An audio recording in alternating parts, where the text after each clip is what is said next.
Hi everybody and welcome to week 2. Quick little overview of what's going to be happening. If you're looking right here, I'm on my student view right now. Hope your week's gone well. We're going to be talking about all kinds of things that relate to effective arguing.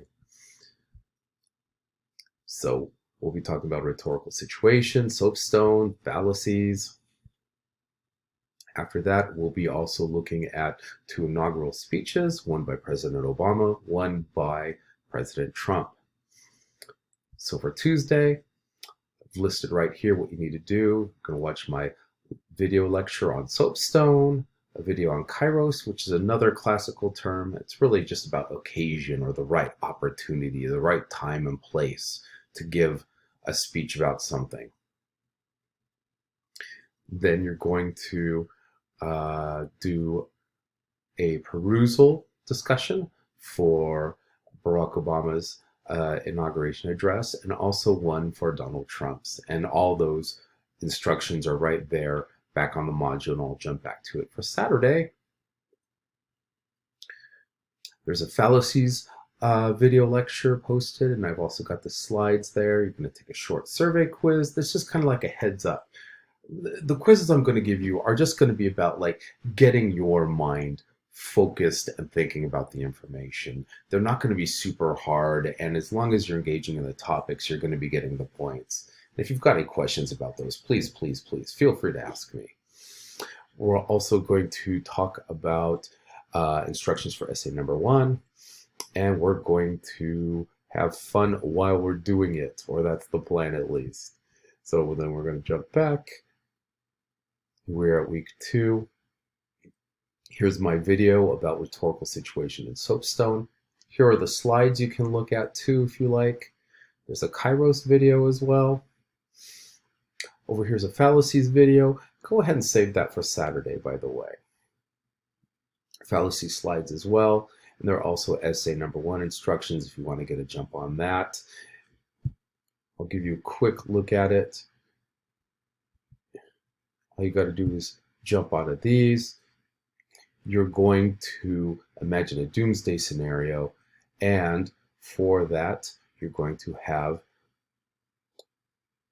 to imagine that some people found a solution. Then you've got to argue why you should be saved. You're going to use 2 sources. They've got to be from our library online, and we're going to talk a little bit about how to use those sources a little bit later on. But in other words, you've got to talk about why you think you should be saved from whatever apocalypse is coming. So it's a little tongue-in-cheek. It should be kind of fun, but it'll let you also think about how to employ logos and ethos and pathos. We'll talk a little bit more about that later.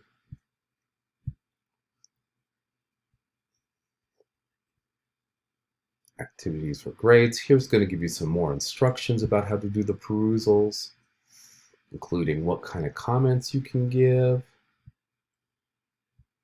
also due dates,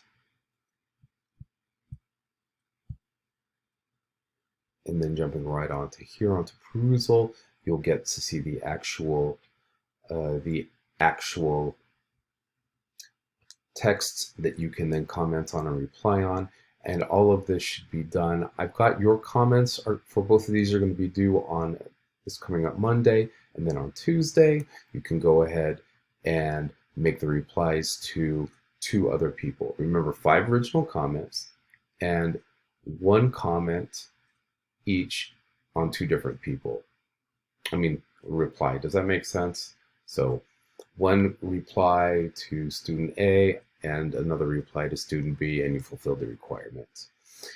Then there's going to be discussion where you're going to put forward some logical fallacies and see if other people can guess what they are. That should be fun. Concept quiz about fallacies. And again, this is just to kind of get your mind gearing on it and thinking about it creatively. In your concept quiz, rhetorical situation in soapstone, that's going to be something we're going to do in class on Tuesday, but I just needed a placeholder for that.